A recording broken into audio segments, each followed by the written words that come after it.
এক ছিল এক রাজ্য, নাম অরণ্যপুর। সেখানে রাজা বিজয়চন্দ্র আর রানী মৃন্ময় রাজত্ব করতেন।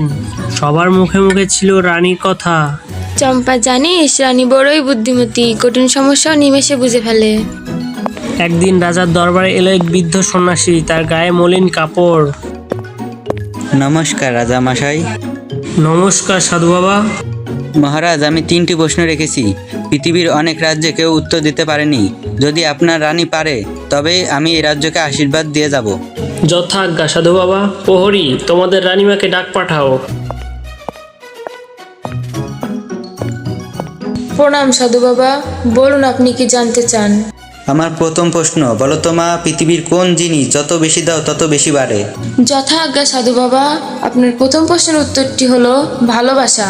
ভালোবাসা যত বেশি দাও তত বেশি ফিরে আসে।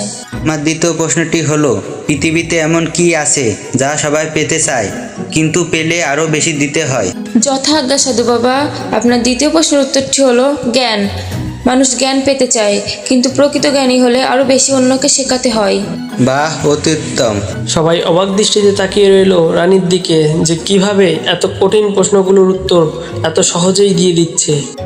এবার আমার শেষ প্রশ্ন, বলো তো মা, এমন একটা জিনিস যা কিনে ফেলাও যায় না, চুরি করাও যায় না, কিন্তু হারিয়ে ফেলা যায়। রানী এবার একটু ভেবে বললেন, সম্মান, এটা কেনা যায় না, চুরি করা যায় না, তবে ভুল করলে হারিয়ে যায়। এবার সন্ন্যাসী হা হা হা করে হেসে হাত জোড় করে বললেন, রানী মৃন্ময়ী, তুমি সত্যিই জ্ঞানী।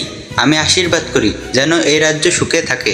সেদিন থেকে রাজা রানী আর প্রজারা আরো বেশি করে ভালোবাসা, স্বাস্থ্য আর সম্মানের মূল্য দিতে শিখলো। এই ভিডিওটি থেকে আমরা শিখতে পারি, ভালোবাসা দিয়ে জীবন সুন্দর হয়, স্বাস্থ্য আর সম্মান কখনো অবহেলা করতে হয় না।